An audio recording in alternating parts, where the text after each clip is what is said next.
Okay, well, thank you, Sheila, for joining us to talk about energy assistance program. I know right now it's kind of gonna hopefully get busy again for you guys with the cold weather coming around. So thank you for coming today. For asking us. Any chance we get to talk about energy assistance, we that opportunity just to keep people kind of up to date and refresh their memories. There were some changes with the program due to COVID, so I will tell you that this is the energy assistance program. It's a heating-based program that can help low-income households with a portion of their energy bills. We may need to change the wordage of that, but I'll tell you that in a few minutes. So one of the things that we do have is, if you've been around a while, we never know when we're going to get our money.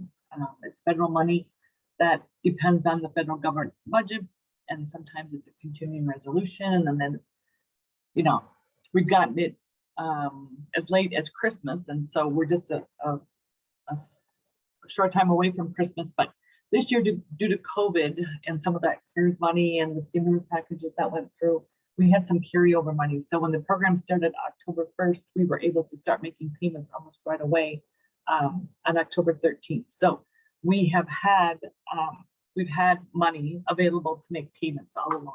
So that's been good. It eases people's minds. So there's different ways to get an application. Those people who have been on the program in the past year, they're going to get an application automatically mailed to them. Or they can call our office, they can go to our website, or they can stop by any one of the MVAC's 9 county offices. If they were to stop here in Mankato, they can do it after hours. We have a brochure rack outside. They can get the application, fill it out, and then we have a drop box also. So we have drop boxes in all the 9 counties. And then ways to return it, they can mail it back to the Mankato office. They can email it. That's been one change we've had to do during COVID, is that we had to get a little bit more tech savvy ourselves, because the energy assistance group, we were at home for about 14 months, but we didn't have computers. And so there was no way for us to print it off. Many of the people that we serve have printers, but they don't have ink. And so I'm sure many of you found that too. So they can take a picture of their application with their phone and then email it to us, or take screenshots of their income off of their phones. So we try to be creative on how we accept all that stuff. The program technically runs October 1st through May 31st, 2022 is when we can, the program take applications. Now that may be adjusted. We had to adjust it in May of this year. We had more money, and we knew that Excel and some of the bigger utility companies weren't going to shut off until August. And so we ran the program, which is new to us. So we ran the program through September 1st, and then September 2nd, the new applications were rolling out. And so I have to give kudos to the staff that support us behind the scenes. They had to sort out old applications and new applications, and was this a duplicate or whatever these people intending to do. And so they did a good job with that. It is an income-based program, so we're going to look at the 3 months prior to when you sign the application. So if you sign in here in December, we're going to look at your September, October, November income. And if you're self-employed, we're going to look at your federal taxes. But if somebody was self-employed and maybe they were affected by COVID, or if they're just ramping back up, we can do what's called a cash accounting worksheet, where someone just self-declares what their self-employment was for that year, or however. Could you repeat the dates of the current program year? Somebody had requested that. October 1st through May 31st of 2022. Okay, thank you. The income guidelines, they increased last year due to COVID also. So we are at 200% of poverty. So for a family of 4, that's about $67,000 a year. So that's a pretty generous income guideline for people. So we're hopefully going to capture more families or households than we have in the past. Payments, that's probably the biggest change. The minimum payment that anyone is going to receive would be $300. And the max would be $2,000. And we've seen a lot of $2,000 payments go out the door. And so what's changed with that is in the past, all we did was look at your heating. So if you were heating with natural gas, we would take a portion of what your heating bills were, and that's what your grant was based on. Now we take the electric bills and the heating bills and add them together and take a portion of that. So we're seeing average grants. I think she told me the other day, an average grant is about $975. Last year's program, it was about $550. So it's almost double what an average grant is right now. We are hearing things like LP is going to go up. So if someone has delivered fuel for LP, it's going to go up. Natural gas is going to go up. So we are hearing those kind of things. So we encourage people to apply for the program. One of the other changes that we've had with this is that, if you remember right, it was a 70-30 split. It's a heating program, so 70% would go to the heat and 30% could go to the electric. But the grants are so big right now that we're doing 50-50. That's the default is 50-50. Someone can choose it to go towards their gas, but if they don't say anything, we're going to split that grant 50-50. Before I move on to some other program guidelines, are there any questions? Okay. All right. So once somebody is eligible for the energy assistance, it opens the door for a few other things. So one of those would be crisis dollars. So someone could, if they needed to, after their primary heat grant is gone, they could tap into the crisis, which is an additional $1,200. So we have money. That's just, don't use any of your money to pay for gas or electric if they're eligible for our program, because we have a lot of money. So send them our way. The other thing I wanted to talk about was water. We've never had money to pay for bills in the past, but with the stimulus money that came last December, we got money to pay for water bills. And so they have to be past due. That's it. They don't have to be in a disconnect situation. They just have to be past due. And then they can reach out to us and we can pay them up to about $1,000. But it's kind of wide open. If they need more than 1,000, the state will approve a little bit more. The nice thing about it is that we didn't think this money would last very long. We thought, oh, it'll be 1 month and the money will be gone. But that's not the case. They're not spending it nearly as quickly as they thought they would, and MVAC has figured out how to do it. And so we have paid about money for 350 households in our 9 counties for their water. So we're working with municipals that don't normally work with Minnesota Valley Action Council. We don't normally work with the city of Mankato because they don't do electric or natural gas, but we are working with them right now for the water bill. Another program that opens the door for people who are energy assistance is the what we call ERR, which is Energy Related Repair Program, and that is for homeowners who own their own homes.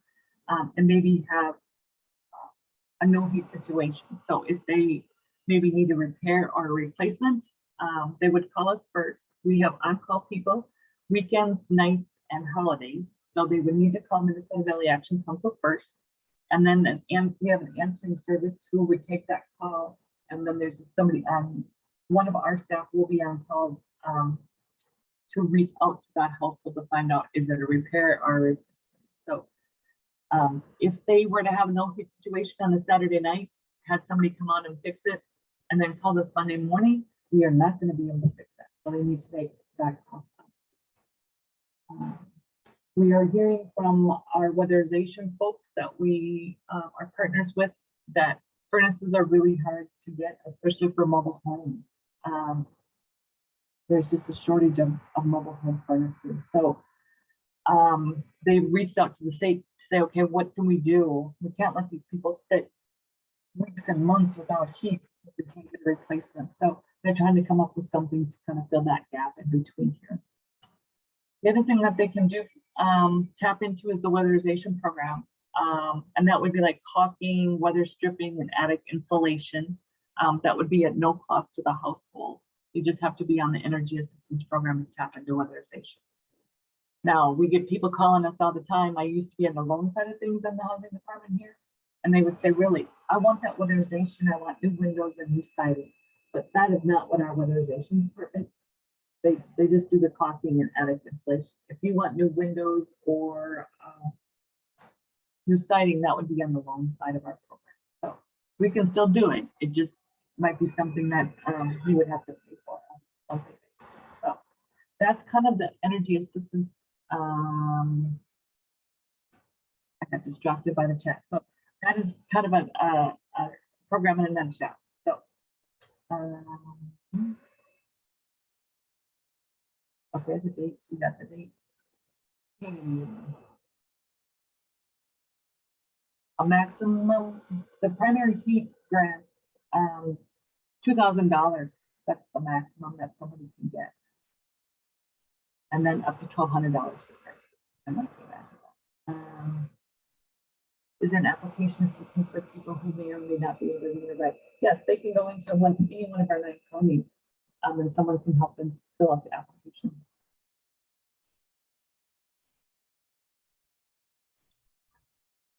Going off of that too, if they are like an English language learner or they don't speak English, I believe, Sheila, you guys can utilize the language line for free. So that is available to individuals as well for application assistance.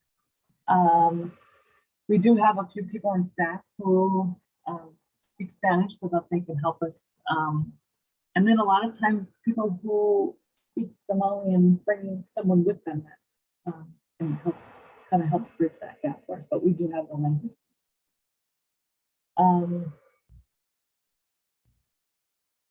But there's one more thing that I cannot remember. Yeah, and can you just clarify, so this year, one of the newer changes was that you can assist with water. And I think you briefly mentioned that, but just for people that aren't familiar with the program, that's not something we've ever been able to help with, correct? No. Yeah, so that was an added change once they're eligible for energy assistance. And let me tell you, some of these municipals found that out and they are on it. They are referring people to us, so they're taking full advantage of that.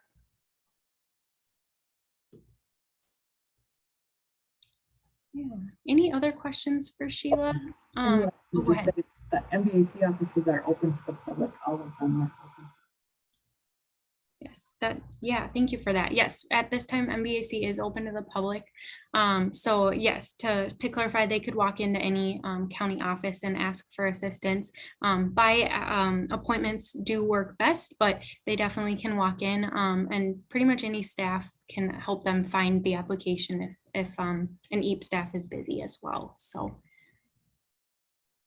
yeah, any other questions for Sheila? So far, those were great questions. So I've asked Emily to send out the application, the fact sheet, a blank application, and a poster to all of you. Karen says, and pastors MVAC's company with him. Oh, we would love to do that.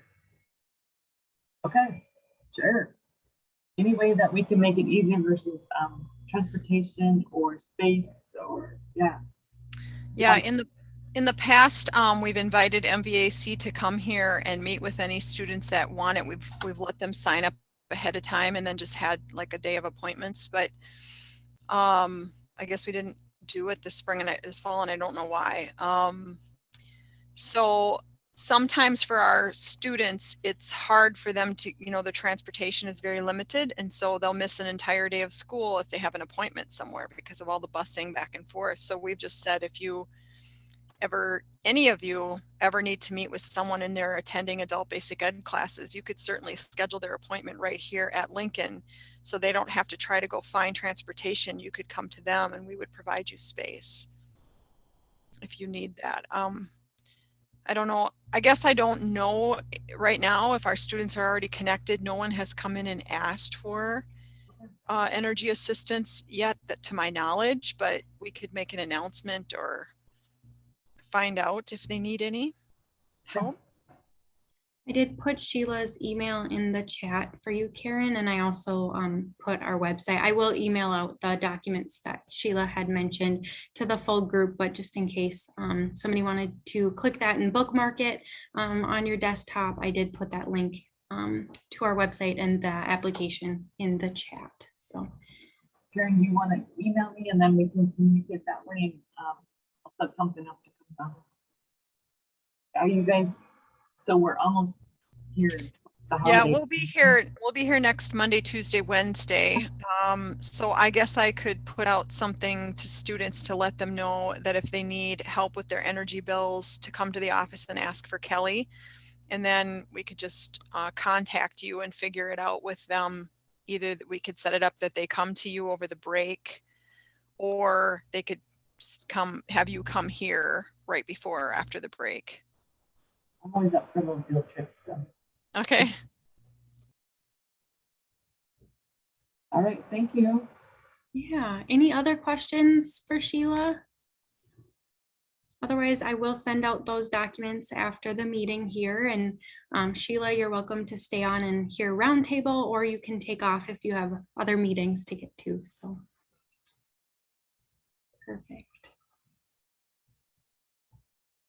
Okay. Well, thank you. So for anyone who's new to this group or hasn't attended for a while, basically it's a quarterly networking group to connect various resources to each other. And we have a guest speaker each quarter, and then we go into roundtable to share resources. You guys can also feel welcome to share resources with me at any time, and I can pass them on to the group. So that's kind of just background on the program. Next quarter, I believe Smurls, I think Nicole is maybe on here, but she volunteered to be the guest speaker for next quarter. So just if anyone was curious, the Southern Minnesota Regional Legal Services will be the topic next month or next quarter. But with that, does anyone have any program updates for their own programs or resources that are coming up that they'd like to share?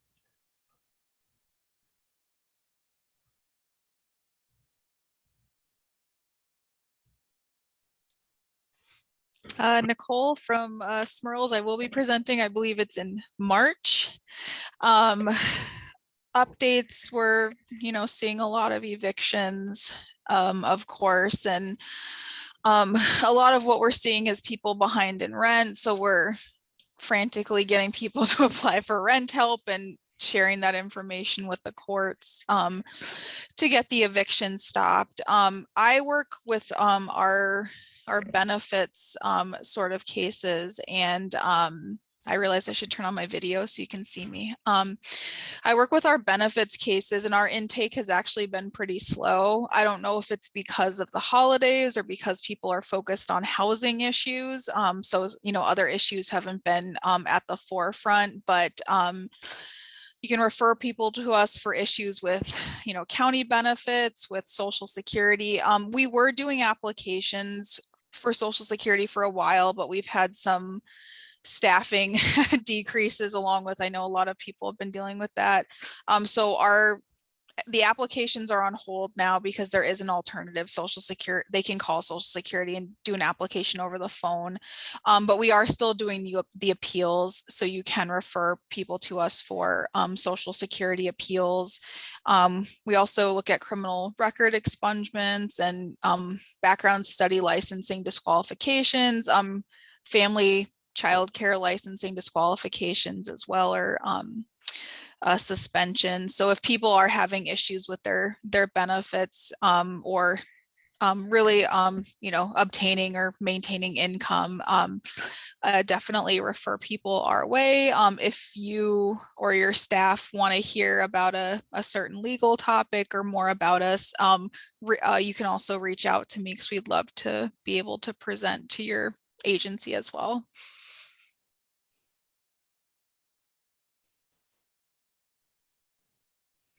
forgot I was muted. Sorry. Thank you for sharing. That's helpful information for sure. And at MVAC too, we've seen rent help being a good asset for participants and clients, and have assisted people in applying for those applications. So I know that's definitely a needed program right now as well. So yeah, thank you for sharing that. Yeah, and there's protections until June from eviction for people who have a pending rent help application, since they usually can't approve people overnight. What we've kind of been seeing is so that people from rent help are actually going to the hearings to verify that people have pending applications. And then the judges are kind of pushing out the hearings until, they confirm that, the landlord was paid.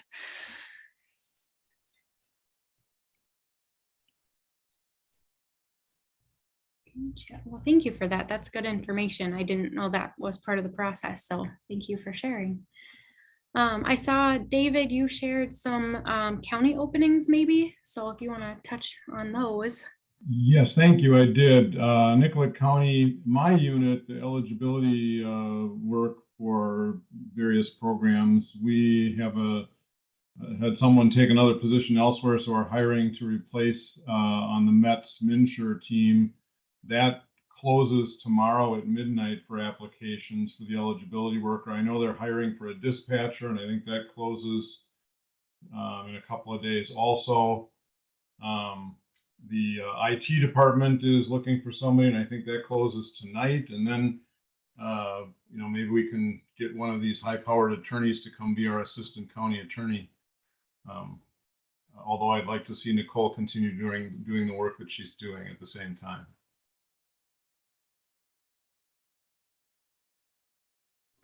Thank you for that. That's good information for sure. I know there's quite a few job counselors on the call, so that's perfect information for those to pass that information on to their clients as well, and other professionals. So yeah. Any other programs that have some updates or changes? Emily, this is Karen from Adult Basic Education in Mankato.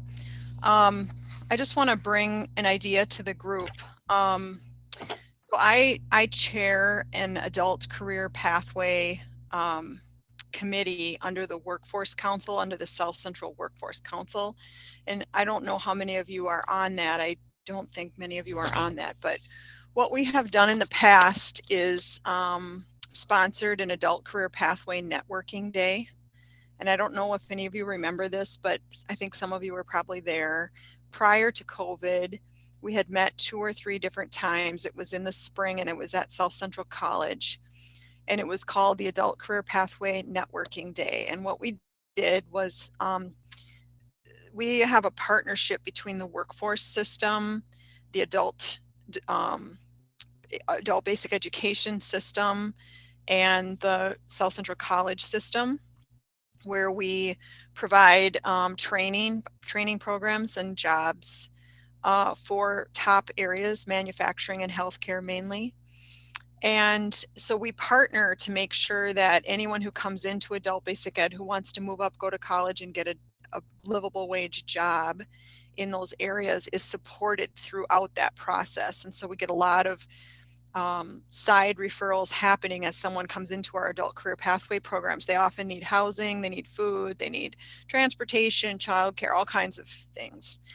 And so years back, I designed this adult career pathway networking day, and the purpose of it was to get all of our community providers of different services together to meet each other and network, so that people would understand each other's programs and what we have to offer and know who to go to when we have to make referrals. So we did that for a couple of years, and we had a small team that would plan that day.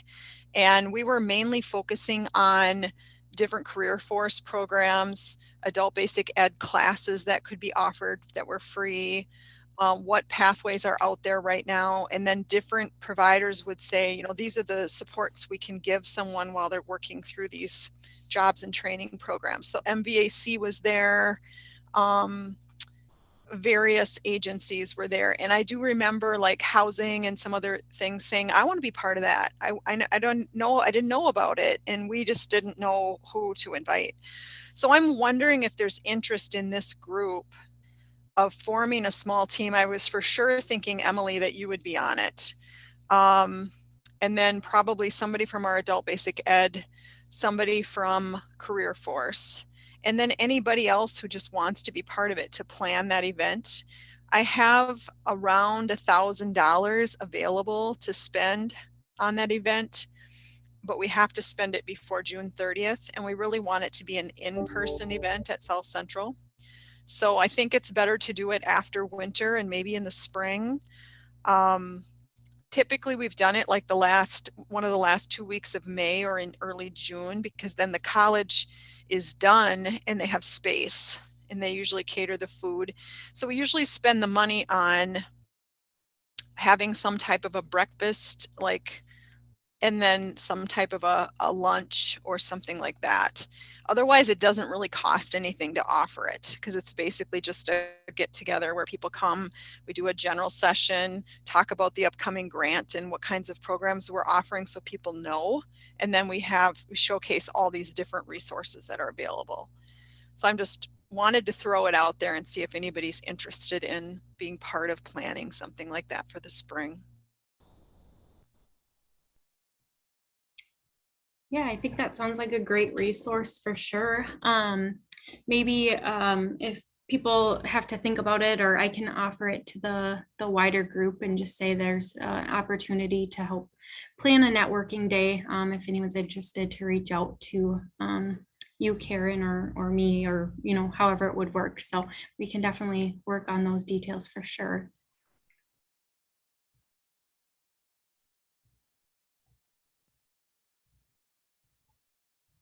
And that date makes sense because of the location, and then there's students are available to students wouldn't necessarily be interrupted in their day with the networking going on. So I think that's a great way to network. And I know there's been a lot of great events held there to make those connections to other programs.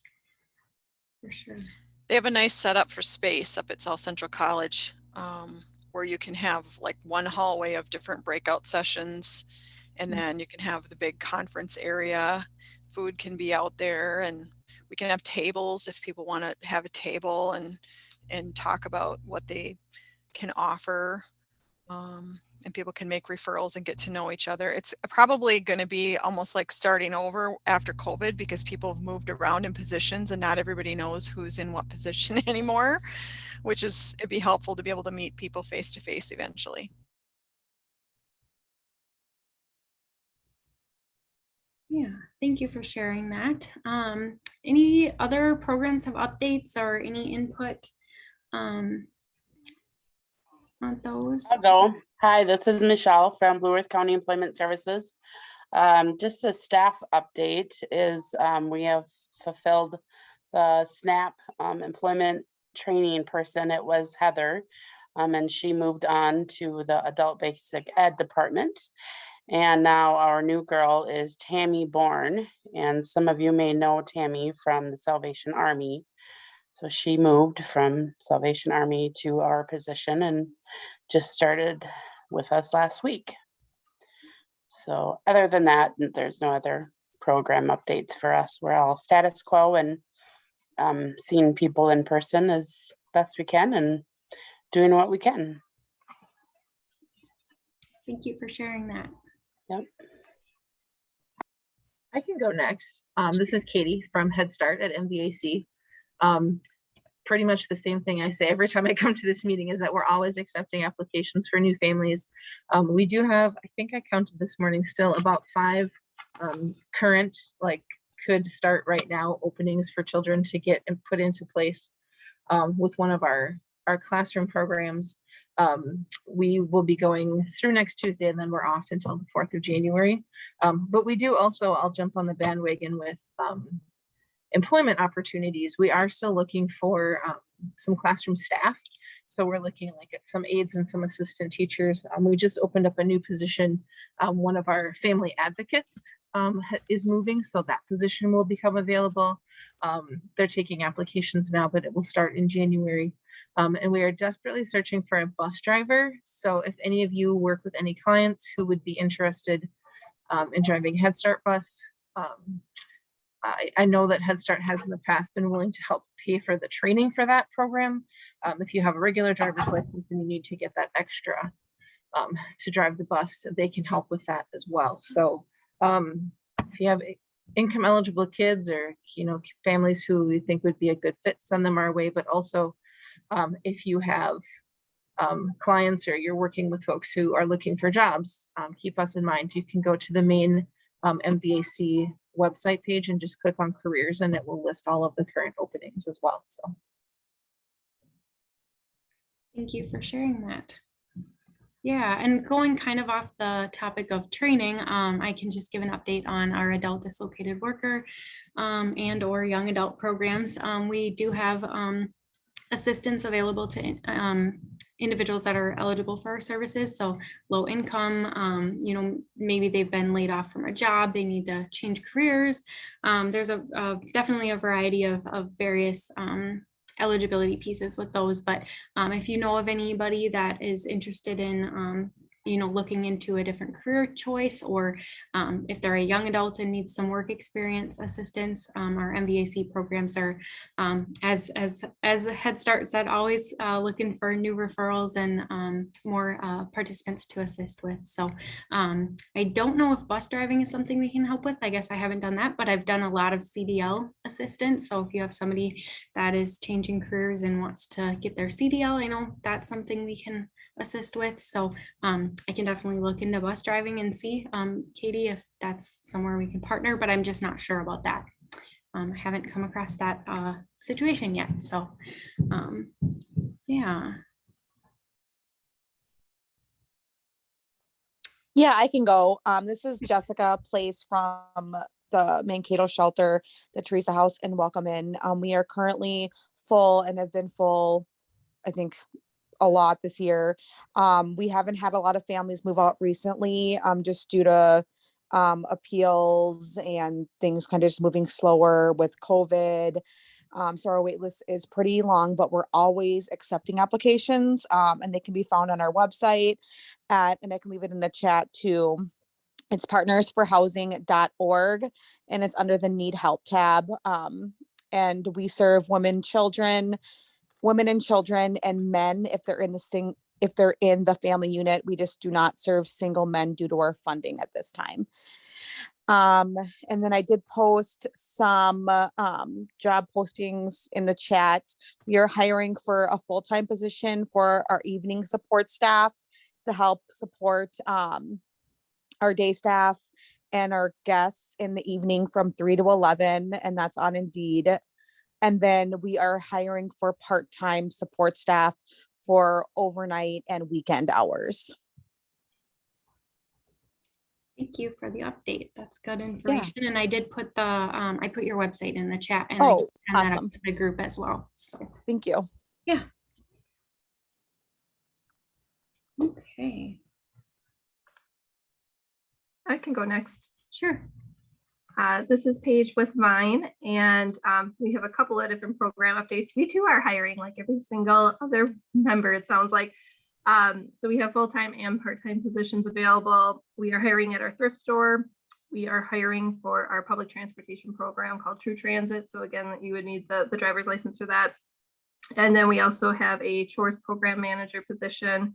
And we're also hiring for fitness center instructors. So if you know of anyone looking for jobs, please send them Vine's way. In addition to employees, we're also looking for more volunteers. We are losing a lot of our volunteers right now just because of snowbirds and people heading south, getting away from the cold weather, although today it's oddly warm.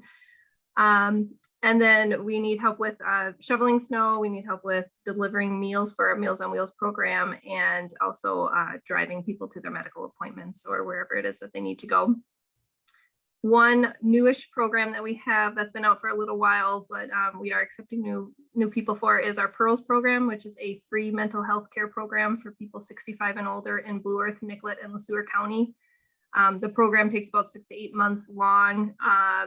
but they meet individually one-on-one with our Pearls coach to basically tackle whatever mental health issues that they are struggling with. They kind of determine what problems they want to focus on, and then the coach works with them to develop a plan. Again, that's free. It is for people who have to be 65 and older in Blue Earth, Nicollet, and LeSueur counties. And right now, because of COVID, we can meet with them virtually, or we can meet with them individually in person if they're interested in that as well. And our public transportation program, True Transit, is celebrating 5 years in January.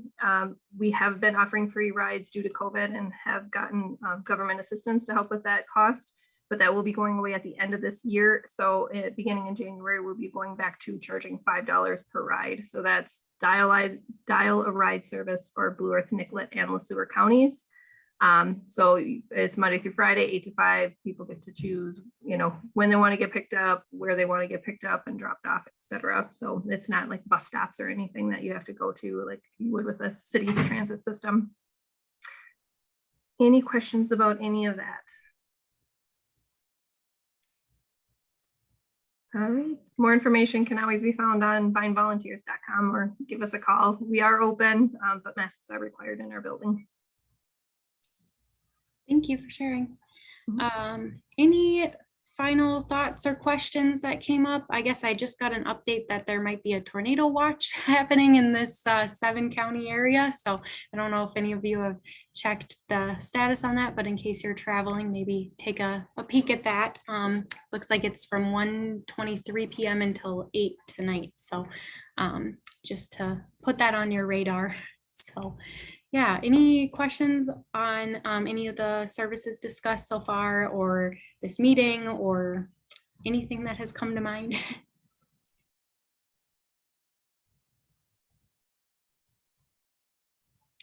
And if not, or if you think of it later, you can always message me or email me and I can pass it on to the group if you've got flyers or anything like that. I think we were able to send those out last time. I can definitely send these job postings just so people are aware of them. And then, like I said, next quarter, Smurls is going to be talking about their services. And if any of your programs want to be the guest speaker that, for any of the upcoming quarters, definitely reach out and let me know. And I can make sure to work on helping that happen. Or if you know of any other great resources out there that would be good for other people to know of, that's also helpful. So.